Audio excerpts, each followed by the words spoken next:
Mari kita berdoa ya. Bapa di surga, terima kasih. Kiranya siang ini kami diberi anugerah untuk bisa memahami kebenaran-Mu, dan kebenaran itu kelak bisa kami lakukan dalam kehidupan kami masing-masing. Dan akhirnya firman yang tertanam atau yang ada dalam hidup kami kiranya bisa menghasilkan buah seturut dengan kehendak-Mu. Kami mohon, pimpinlah kami ya Allah Roh Kudus, pimpinlah kami. Di dalam nama Yesus kami menyerahkan doa ini. Amin. Oke, sebelumnya saya ingin kasih sedikit pendahuluan ya. Saya ini alumni dari Teknik UI. Saya masuk UI tahun 2001. Ya, masuk UI 2001 di jurusan Teknik Mesin. Ya, Teknik Mesin. Kalau ada teman-teman yang di sini bergabung di sini dari Teknik Mesin, dulu pembimbing skripsi saya itu Prof. Harinaldi. Ya, dia orang yang paling pinter lah di mesin. Ya, sebuah challenge, tantangan untuk bisa menggali ilmu dari orang yang paling pinter di jurusan kita. Walaupun berat mengikuti bimbingan skripsinya ya. Lalu saya lulus 2005, lalu sempat bekerja di perusahaan BUMN. Ya, kalau teman-teman tahu itu namanya Wika, Wijaya Karya. Mungkin teman-teman sipil lebih ngerti ya. Wika dia bergerak di bidang pembangunan jalan, pembangunan gedung, pembangunan waduk, dan seterusnya. Nah, spesialis yang diberikan tanggung jawab kepada saya adalah pengelasan. Ya, mungkin anak-anak metalurgi ngerti pengelasan. Lalu saya keluar dari BUMN, mengundurkan diri karena alasan pelayanan. Jadi saya akan ditempatkan di Riau waktu itu untuk belajar pengelasan lebih dalam selama 2 tahun, tapi saya memilih untuk melanjutkan pelayanan supaya tetap bisa di kampus. Nah, dalam pergumulan, saya sempat diterima di Inco. Kalau teman-teman tahu, Inco itu perusahaan tambang ya, sekarang namanya Vale, dulu Inco, Timah. Tapi di saat saya diterima di Inco, saya juga diterima di Perkantas. Ya, akhirnya saya memutuskan untuk dalam pergumulan memilih Perkantas menjadi hamba Tuhan supaya bisa dekat dengan mahasiswa. Yaitu sedikit sedikit perkenalan dari saya. Sedikit lagi kalau teman-teman ada yang dari teknik mesin atau dari teknik industri pernah mengenal istilah menggambar teknik atau kalau di mesin menggambar mesin. Nah, saya termasuk pernah menjadi asisten dosen di kedua mata kuliah itu ya. Ya, kiranya pengalaman hidup saya bisa menginspirasi teman-teman, melayani juga, mungkin bisa jadi asisten mata kuliah tertentu juga. Mungkin sekarang agak sulit ya, tapi kiranya bisa berjuang ya. Oke, itu. Lalu sebelum saya masuk ke topik yang akan saya bahas, sedikit disclaimer. Mungkin teman-teman ada yang pernah dengar ini, sejarah atau latar belakang kitab 1 Yohanes. Saya akan mengulang sedikit untuk memahaminya. Ini penulisnya adalah Rasul Yohanes, teman-teman semua. Siapakah Rasul Yohanes? Dia adalah saudara dari Petrus. Kalau teman-teman pernah ingat di Matius 4, Tuhan Yesus pertama kali mencari murid itu dari sekitar Danau Galilea. Ada Andreas, ada Petrus, ada Yohanes, dikenal sebagai anak Zebedeus, dan ada satu lagi saya lupa ya, Yohanes, Yakobus, anak Zebedeus. Mereka nelayan, ada di Galilea. Lalu kalau teman-teman ingat, beberapa kali di Alkitab dinyatakan oleh para imam kepala orang Yahudi bahwa mereka ini adalah orang Galilea tak terpelajar. Loh, kok orang tak terpelajar ini menyampaikan firman Tuhan? Nah, jadi mereka sempat dikritik oleh imam kepala bahwa penduduk Galilea, apalagi nelayan, itu tak terpelajar, sehingga apa yang disampaikannya sempat diragukan.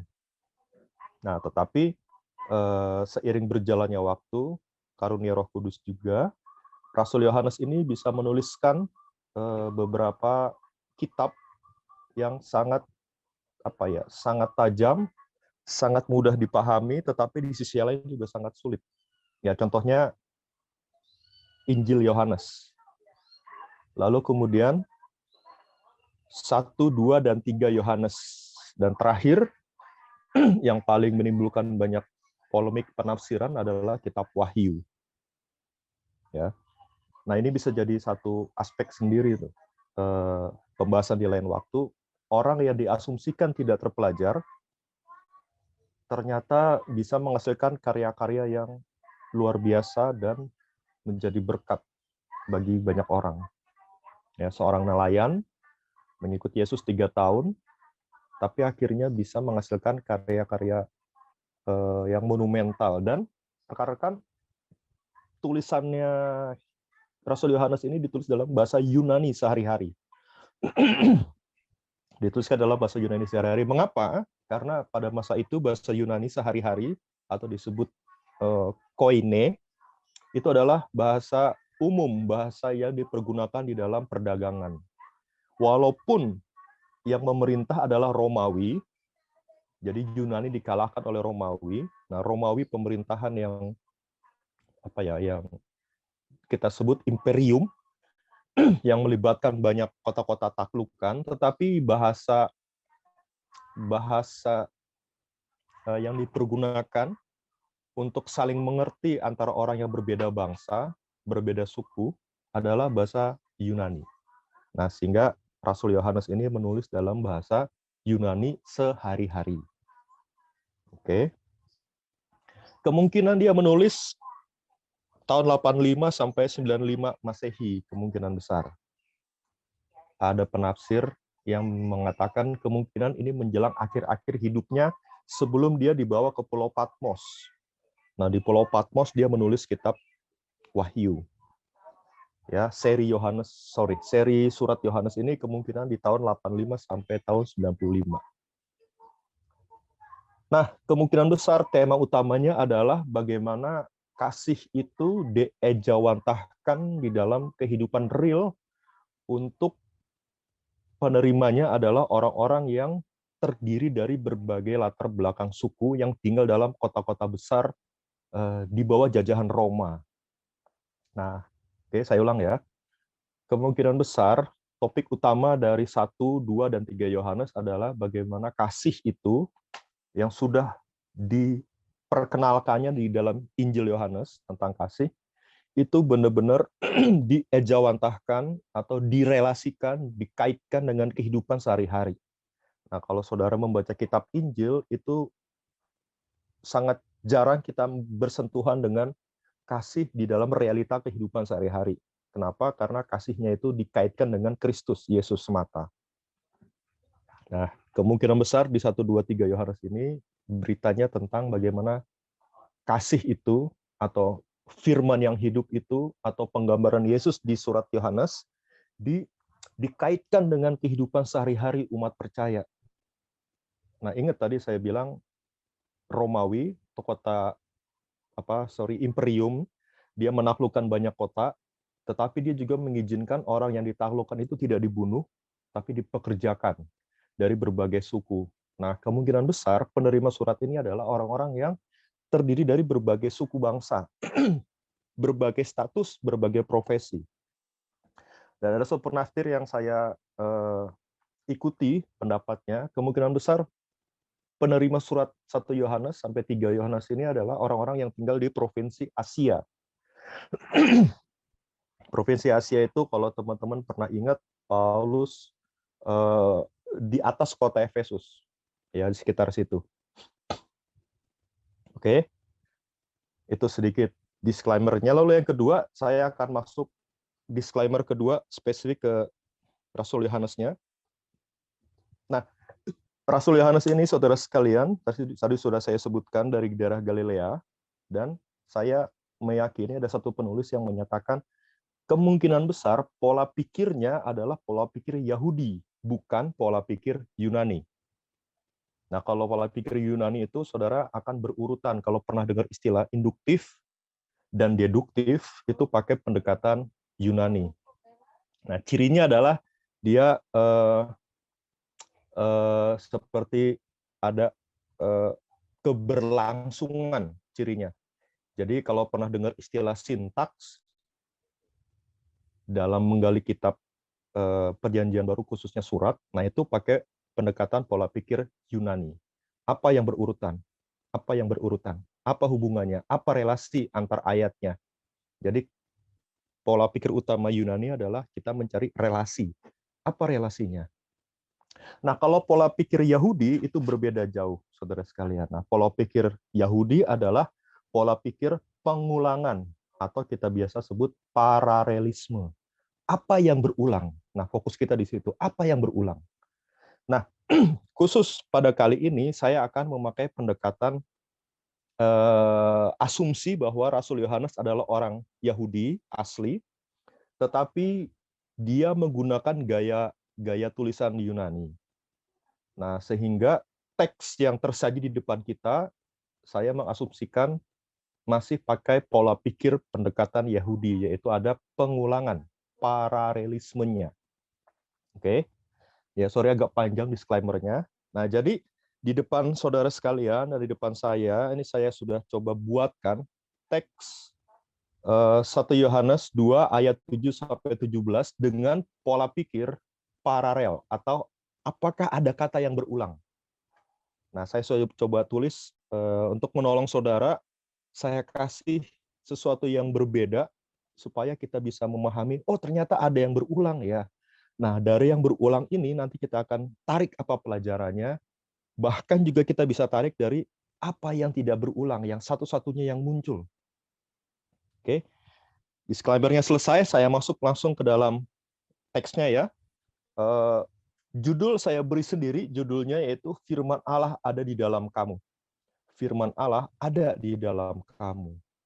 Apa implikasi firman Allah ada di dalam kamu? Ingat, tadi saya sebutkan di awal, kemungkinan besar 1, 2, dan 3 Yohanes itu adalah bagaimana Yesus yang disebut kasih, yang disebut firman yang hidup, yang disebut terang, itu direlasikan dengan kehidupan praktis pendengar Yohanes. Nah, berdasarkan statement itu, tesis itu, saya akan mengaitkan perikop ini, mencoba menafsir perikop ini. Oke, dimulai dengan kalimat sapaan, saudara-saudara yang kekasih. Ini sapaan biasa yang disampaikan para rasul untuk menyapa pembaca pertamanya. Meskipun mereka ada mungkin orang yang bukan dari orang Yahudi, mungkin mereka budak, tetapi kalau mereka di dalam Kristus, maka mereka adalah saudara dan mereka adalah orang yang dikasihi oleh sang rasul. Sehingga firman yang dituliskan ini juga untuk mereka. Mereka harus mendengar juga. Pada masa itu, saudara, firman itu tidak dituliskan, maksud saya tidak dikopi, tidak diperbanyak, tidak kita baca. Tapi pendekatannya adalah hanya ada satu teks yang dituliskan dalam papirus yang digulung, kemudian papirus itu diantarkan oleh seorang messenger. Nah, kemudian di sinagoge itu dibacakan papirus itu. Jadi umat datang dibacakan, selesai dibacakan, nanti orang yang hadir akan membacakan ulang ke komunitas-komunitas mereka, misalkan di rumah, untuk anak mereka, dan seterusnya. Oke. Nah, saya masuk ke dalam teksnya ya.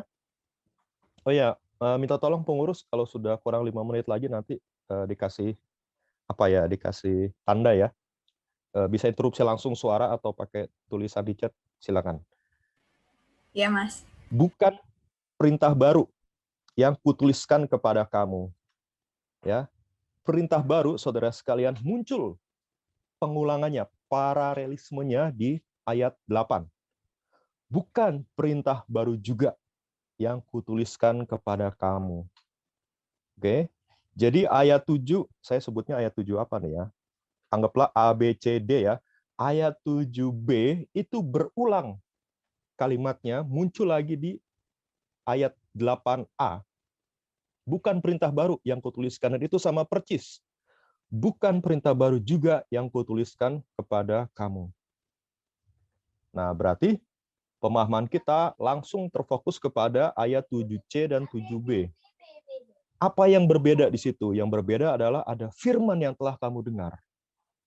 Jadi Yohanes mau mengingatkan pembaca bahwa kamu sudah mendengar firman. Dan yang akan kusampaikan ini bukan firman yang baru, tetapi firman yang akan direlasikan dengan kehidupan personal yang kamu lakukan. Jadi firman yang bukan sekedar teori, tetapi firman yang akan kamu kaitkan langsung dengan kehidupan pribadi-pribadi yang ada di dalam jemaat. Ya. Yang akan kusampaikan ini bukan perintah baru. Yang akan kutuliskan bukan perintah baru, melainkan perintah lama. Ya, ada perintah lama, berulang kembali perintah lama. Nah, yang berbeda adalah kata telah ada padamu dari mula dan firman yang telah kamu dengar. Kemungkinan prediksi saya mengikuti beberapa penafsir, perintah lama itu adalah surat Injil Yohanes. Sosok Yesus Kristus yang sudah dimunculkan oleh Yohanes dan dibagikan ke umat.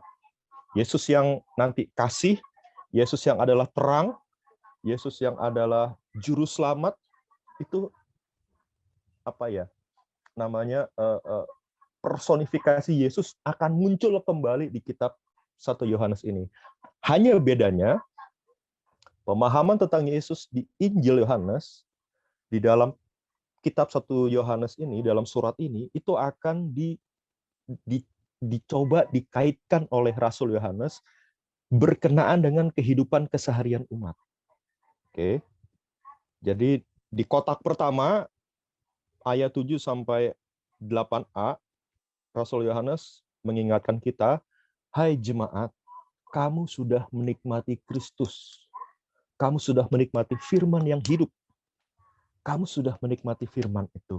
Firman itu sudah kamu dengar. Dia sudah berada di dalam kehidupan kamu. Oke. Nah, sekarang implikasi pertamanya, boleh agak dinaikkan sedikit word-nya. Maksudnya dikebawahin supaya ayat 8b-nya naik. Oke, stop. Ya, thank you. Nah, di sini apa yang berulang? Nah, saudara langsung bisa melihat yang berulang, kata yang saya garis merah, saya kasih warna merah, dan kata yang saya kasih warna hijau. Ada terang dan ada gelap. Ya, saya mulai saja langsung dengan ayat 8b dan ayat 11b. Saudara, paralel dalam pendekatan Yahudi itu ada dua kemungkinan. Paralel yang sinopsis, saling mendukung, sama, atau paralel yang kontras, bertolak belakang. Oke, langsung saya bacakan ya. 8b, telah ternyata benar di dalam dia dan dia di dalam kamu. Kalau terang itu ada di dalam kamu, kalau Yesus ada di dalam kamu, maka realita yang terjadi adalah kegelapan itu tidak mungkin menguasai. Sebab apa? Terang itu bercahaya. Ya, kalau saudara pernah baca Injil, beberapa kalimat ini muncul nih saudara sekalian. Nah, itu kontras dengan ayat 11b, ya. Saya akan lompat langsung ke 11b. Ia tidak tahu kemana ia pergi. Kenapa? Kenapa ada orang yang tidak tahu kemana ia pergi? Ternyata karena ia dikuasai oleh kegelapan dan kegelapan itu membutakan matanya. Jadi 8b dan 11b itu sangat kontras. Dan itu juga bisa diartikan paralel, tapi kontras. Kalau ada Yesus di dalam kamu, maka yang akan menuntun jalanmu adalah cahaya. Lalu kontrasnya, kalau tidak ada Yesus, maka jalan hidupmu buta. Kamu tidak tahu kemana kamu akan pergi. Oke. Nah, lalu apa yang di tengah? Yang di tengah adalah kehidupan praktisnya, saudara sekalian. Apa buktinya firman itu ada dalam kamu? Apa buktinya hidupmu tidak gelap? Apa buktinya terang dari Yesus itu menerangi hidup kamu? Apa buktinya dalam kehidupan realitas yang kamu jalani? dalam kehidupan sehari-hari yang kamu jalani? Apa buktinya kamu tidak dibutakan oleh kegelapan dalam kehidupanmu? Apa buktinya? Buktinya adalah engkau mengasihi saudara. Ya, saya bacakan, barang siapa berkata bahwa ia berada di dalam terang, itu sama dengan yang menjelaskan di atasnya, tetapi ia membenci saudaranya, ia berada di dalam kegelapan sampai sekarang. Tetapi barang siapa mengasihi saudaranya, ia tetap berada di dalam terang. Kalau terang itu ada di dalam dia, maka tidak mungkin ada penyesatan. Tetapi barang siapa membenci saudaranya, ia berada di dalam kegelapan dan hidup di dalam kegelapan. Jadi saudara, ayat 9 sampai 11a itu hal praktis yang akan membuktikan apakah kita memiliki terang itu, apakah firman itu sudah ada di dalam hidup kita. Jadi hal praktisnya adalah jangan membenci saudara. Nah, kita akan masuk ke dalam satu bagian yang lebih spesifik. Apa sih yang dimaksud membenci di situ? Nah, membenci membenci di situ ada keterangan tidak ada penyesatan. Artinya apa? Kita tidak membuat saudara kita melakukan dosa. Itu arti membenci di situ. Jadi tindakan yang kita lakukan tidak membuat saudara kita jatuh melakukan dosa atau disebut menyesatkan. Ya, menyesatkan dalam konteks ini bukan pengajaran teman-teman, tapi menyesatkan dalam konteks ini adalah tindakan untuk membuat saudara kita melakukan dosa. Nah, contoh yang akan saya bagikan mungkin akan menolong saudara. Saya kutip dari kitab Injil, contohnya, imam-imam kepala dan orang-orang Yahudi itu sangat membenci Yesus. Sehingga imam kepala dan orang Yahudi ini rela melepaskan seorang penjahat untuk menggantikannya dengan Yesus. Nah, penjahat itu bernama Barabas. Pilatus berkata, mana yang kau pilih? Lalu imam dan umat berkata, bebaskan Barabas. Bebaskan Barabas, salibkan Yesus. Padahal Pilatus tahu dia tidak mendapatkan kesalahan apapun dalam diri Yesus. Singkat cerita, Yesus dibawa ke Bukit Golgota, lalu sampai jatuh. Kemudian ada Simon dari Kirene menolong dia untuk menggantikan dia membawa salib. Itu digunakan prosesi memikul salib itu untuk mengingatkan kepada seluruh penduduk, jangan melakukan kesalahan seperti orang ini. Kalau tidak, engkau akan berakibat sama seperti dia, yaitu akan disalibkan di atas Bukit Golgota oleh. Nah, singkat cerita, Yesus disalib. Tetapi yang menarik, di atas kayu salib, Yesus berkata apa? Ampuni mereka, karena mereka tidak tahu apa yang mereka lakukan. Jadi saudara, tindakan imam dan umat Yahudi itu sebenarnya dapat membuat Yesus melakukan dosa. Nah, kalau kita punya terang, kalau firman itu ada dalam kita, kalau benar kita cahaya itu menuntun kita, maka tindakan-tindakan kita terhadap saudara kita itu kiranya tidak membuat saudara kita menjadi berdosa. Nah, apa contoh praktis tindakannya yang demikian?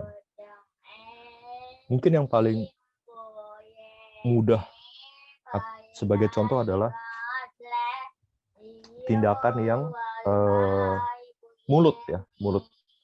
Mulut ini bisa liar, kata Yakobus. Mulut ini bisa menusuk dengan tajam, dan apa yang keluar dari mulut mungkin bisa membuat saudara kita berbuat dosa. Ya, mungkin orang ini bisa berbohong, berdusta, dan seterusnya. Ya, jadi bagian pertama yang mau saya angkat, realitas kehidupan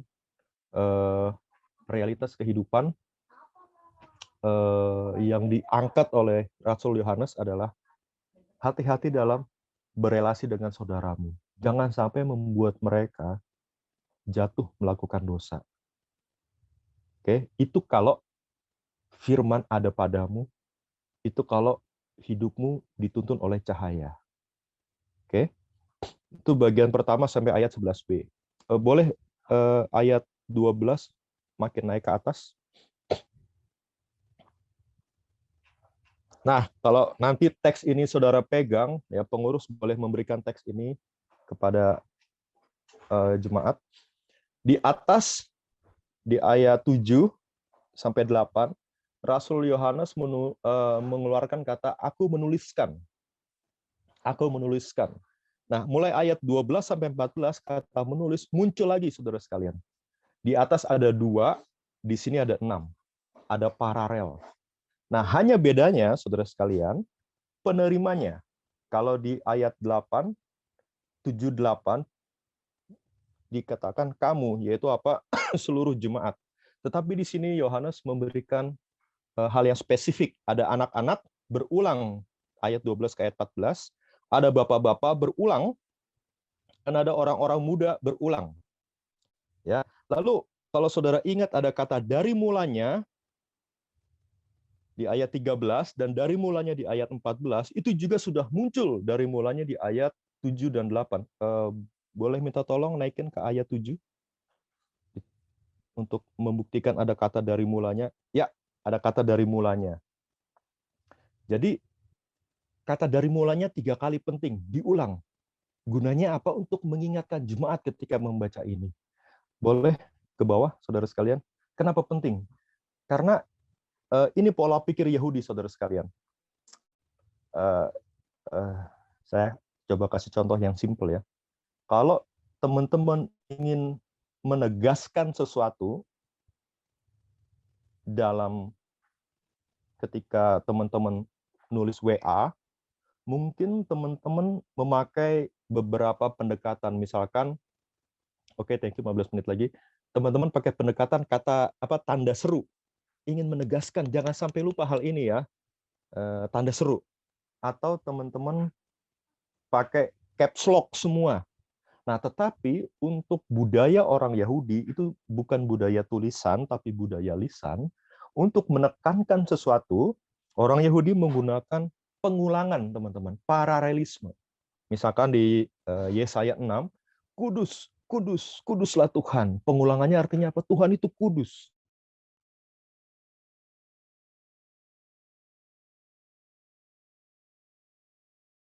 Nah, di sini, dan diulang 2 kali, saudara, kata firman di dalam kamu, firman bersama kamu. Jadi ayat 7 dan 8 diulang oleh Yohanes, ayat 12 sampai 14, ingin meneguhkan kepada mereka bahwa hai anak-anak, hai bapak-bapak, hai orang muda, kamu sudah ada di dalam firman. Firman itu sudah bersama kamu. Apa implikasi firman itu sudah bersama kamu? Ayat 12, hai anak-anak, kamu sudah mengalami pertobatan. Diampuni dosamu oleh Kristus. Firman itu menuntun kamu mengenal Tuhan, mengenal Yesus, ayat 13.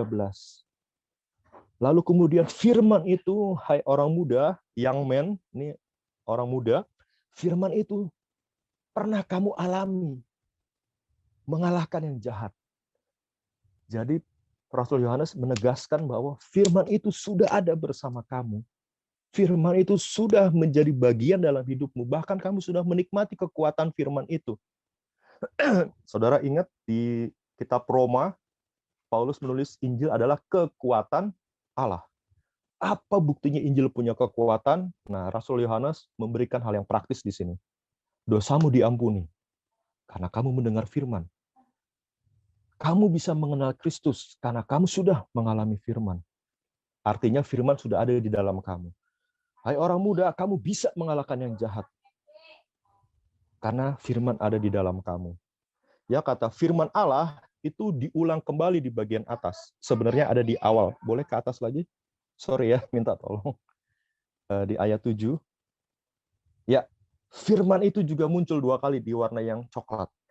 Oke, jadi saya simpulin ya. Boleh ke bawah lagi. Jadi sampai ayat 14, terus ke bawah aja, terus sampai ayat 15-nya agak di atas. Oke, sip. Jadi saudara sekalian, penekanan utama dari Rasul Yohanes kepada jemaat penerima yang berbeda-beda suku, berbeda status, ada di satu kota atau satu provinsi Asia itu, Rasul Yohanes pertama-tama mengingatkan, kamu sudah ada di dalam firman.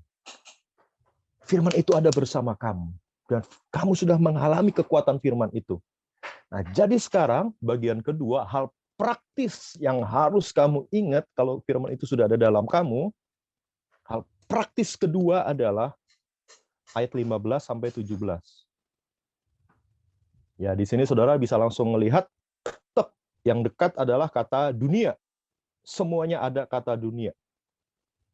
Ada kata dunia, ada kata dunia, ada kata dunia, ada kata dunia. Apa yang berbeda? Yang berbeda adalah di ayat 16. Ya. Janganlah kamu mengasihi dunia. Ya. Saudara, dalam bahasa aslinya ayat 15 kata mengasihi itu dipakai kata agape. Sebenarnya kata kasih juga muncul. Boleh ke atas lagi? Kata kasih muncul di ayat mengasihi saudaramu. Itu juga dipakai kata agape. Ya, jadi kasih muncul di kata ayat 10 mengasihi saudaranya. Jadi kasih di ayat 10 dalam bahasa Yunaninya agape. Boleh ke bawah lagi? Kasih di ayat 15 itu juga pakai kata agape. Gini, di ayat 10 kamu harus agape saudaramu. Tetapi jangan sampai kamu agape dunia dan yang ada di dalamnya. Apa sih maksudnya dunia yang dengan yang ada di dalamnya? Maksudnya adalah keinginan daging, keinginan mata, keangkuhan hidup. Kenapa? Karena keinginan yang demikian bukan berasal dari Bapa. Kalau terus mengikuti dunia dan keinginannya, maka engkau akan tidak mengalami hidup. Mirip seperti di atas, hidupmu akan gelap. Tetapi kalau engkau bisa melakukan kehendak Allah, maka hidupmu akan tetap selama-lamanya. Jadi saudara, hal praktis kedua yang Rasul Yohanes inginkan adalah kalau firman itu sudah ada di dalam kamu, hal praktis kedua adalah perhatikan dirimu sendiri. Evaluasi keinginan-keinginanmu. Evaluasi hidupmu. Jangan sampai engkau mengingini apa yang dunia inginkan. Biarlah hidupmu menginginkan kehendak Allah. Oke, itu hal praktis sekali, saudara. Ya. Oke, boleh ke lembar nomor 2. Kita akan membahas lebih dalam tentang kata keinginan di sini. Ya, keterangan tadi membenci adalah seperti imam. Ya, sudah saya bagikan. Saudara, tadi di awal sudah saya bagikan juga. Dulu konteksnya adalah ikatan darah atau suku Yahudi. Tetapi di dalam Kristus, kata saudara ini menjadi meluas artinya. Artinya apa? Orang walaupun berbeda suku, berbeda bangsa, status ekonominya beda, status identitasnya beda, tetapi jika percaya kepada Kristus, berarti dia saudaraku. Nah, sekarang kita maksud ini. Apa yang dimaksud dengan keinginan? Bahasa Yunaninya epithumia, atau Inggrisnya desires. Hanya desires di sini adalah, saudara, desires yang digerakkan oleh lust, nafsu-nafsu yang jahat, atau craving, yang sangat diidam-idamkan, tetapi berhubungan dengan nafsu yang jahat. Contohnya apa? Tadi, saya harus membenci saudara saya. Nah, itu lust. Jangan sampai hidup kita digerakkan oleh nafsu membenci itu begitu rupa. Contoh yang paling simpel adalah film kungfu, kalau pernah dengar ya. Pada masa-masa lampau ada suatu dialog, balaskan dendam guru kita. Nah, pembalasan dendam itu begitu rupa menggerakkan seorang anak muda ini untuk belajar kungfu begitu rupa, menguasai jurus begitu rupa, sampai satu titik dia merasa mantap dengan jurus itu, dan dia mencari cara untuk membunuh pembunuh gurunya. Ketika duel, dia menang, pembunuh gurunya itu kalah, lalu dia merasa dendamnya sudah terbalaskan. Nah, ini contoh yang paling simpel tentang craving, lust, nafsu yang jahat itu dendam. Nah, kalau saudara ingin melihat lebih dalam nafsu yang jahat ini, saudara bisa reverse ke kitab Galatia tentang kasih dan tentang nafsu yang jahat. Saudara bisa membandingkan. Poin utama dari Rasul Yohanes adalah check yourself, periksa dirimu. Apa yang menggerakkan engkau? Apa yang menggerakkan engkau? Apakah kehendak Allah atau nafsu yang jahat? Apa yang menggerakkan engkau? Ya.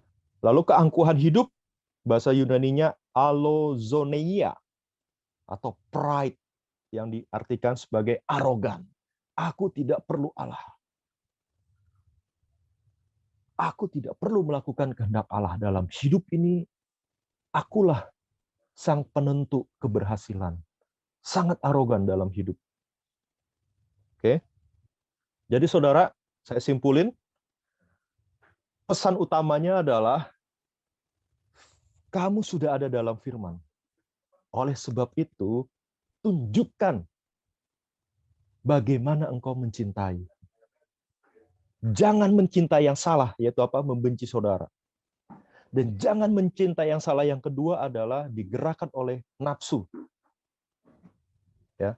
Tetapi firman yang ada dalam kamu kiranya menggerakkan kamu untuk mencintai saudaramu dan mencintai untuk melakukan kehendak Allah. Ya. Saya pakai kata negasi semua, tidak, atau hal-hal yang buruk di nomor 1. Oke, itu hal praktisnya. Boleh ke atas lagi? Oke, thank you, 5 menit lagi. Terus ke atas. Terus. Oke, sip. Bagaimana solusinya saya bisa menikmati firman dalam hidup, lalu saya firman itu mengubah cinta saya dengan cinta yang benar. Bagaimana caranya? Solusinya adalah membaca. Ingat, Rasul Yohanes 8 kali memunculkan kata menuliskan. Ya. Rasul Yohanes menuliskan kamu memiliki masa lalu loh. Masa lalumu itu sudah mengalami perubahan oleh karena Kristus loh. Dosa diampuni, mengenal Dia, dapat mengalahkan yang jahat. Lalu masa kini kamu punya firman. Kamu kuat. Ada firman dalam hidup kamu. Jadi firman itu dapat membedah relasimu dengan sesama dan firman Tuhan dapat membedah keinginan-keinginanmu. Seperti pisau bedah, firman itu sanggup memisahkan pertimbangan-pertimbanganmu. Lalu bagaimana caranya supaya kita bisa mengevaluasi hidup kita? Apakah kita sedang mencintai yang benar?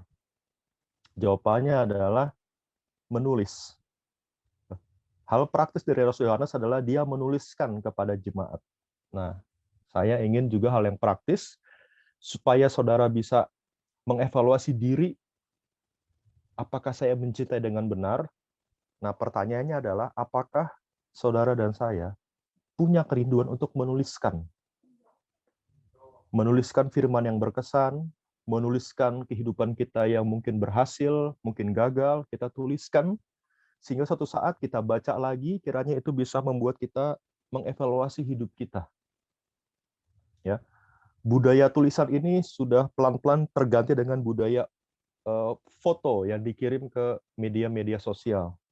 Jadi momentum-momentum itu diganti dengan foto-foto begitu rupa. Tetapi saudara, foto punya kelemahan, yaitu apa? Tidak bisa mengarahkan kita untuk evaluasi dengan tajam. Tetapi tulisan sanggup mengarahkan. Nah, usul saya hal praktis sebelum saya tutup dalam doa adalah saya dorong teman-teman untuk belajar menuliskan. Mungkin di HP, mungkin di laptop, mungkin di komputer, mungkin di buku, pakai pulpen, pakai pensil, yaitu di tengah-tengah itu firman apa yang berkesan, mungkin dalam seminggu. Lalu di sebelah kiri, hal apa yang baik yang sudah kamu lakukan, lalu di sebelah kanan, hal apa yang buruk yang kamu lakukan. Nah, ketika engkau membaca dengan pendekatan ini, engkau dan saya mungkin akan belajar bisa mengevaluasi dengan tajam, mengingat dengan tajam. Oke, sekali lagi, dibagi 3 kolom. Ya, kolom pertama itu adalah firman-firman apa yang berkesan, yang mungkin engkau pahami, yang dalam seminggu yang kena. Entah firman itu dibaca, didengar dari khotbah, dari lagu, kau tuliskan firman itu. Lalu dalam seminggu di kiri, hal-hal apa yang kamu lakukan, mencintai yang benar. Aku sudah melakukan kehendak Allah dalam aspek ini, itu yang kiri. Tapi yang kanan, engkau bisa menuliskan hal-hal apa yang saya lakukan yang gagal. Nah, ketika itu terekam, mungkin 6 bulan lagi ketika saudara baca, itu akan menjadi suatu sumber inspirasi bagi saudara untuk menjadi evaluasi. Oke, saya tutup. Firman itu ada dalam kamu, sehingga firman itu dapat membedah relasimu dengan sesama manusia. Firman itu dapat membedah keinginanmu. Kiranya dengan menuliskan pengalaman dengan firman, hasilnya adalah kita terus dipulihkan untuk bisa mengasihi. Kita terus dipulihkan untuk bisa melakukan kehendak Allah. Ya, kiranya pembahasan siang ini yang padat ini, kiranya sederhana menolong saudara. Oke, saya tutup sekali lagi. Firman itu ada dalam kamu. Sudah ada dalam kamu. Dan firman itu akan menghasilkan cinta. Tetapi di saat yang sama, firman yang sama dapat membedah bagaimana relasimu dengan sesama. Firman yang sama dapat membedah bagaimana keinginanmu selama ini. Amin. Mari kita berdoa. Bapa di surga, terima kasih kiranya pembelajaran kami pada siang ini bisa kami dapatkan dengan sederhana sekali dan dengan aplikasi yang mungkin juga sederhana, belajar menulis dan belajar melihat tulisan kami. Kiranya itu menginspirasi kami ya Tuhan. Sehingga lewat tindakan praktis ini, kami bisa belajar mencintai sesama kami dengan tepat, dan kami mengevaluasi keinginan-keinginan kami. Apakah keinginan kami melakukan yang benar bagi Tuhan. Terima kasih ya Tuhan, ini doa kami, dalam nama Yesus kami bersyukur, kami berdoa. Amin.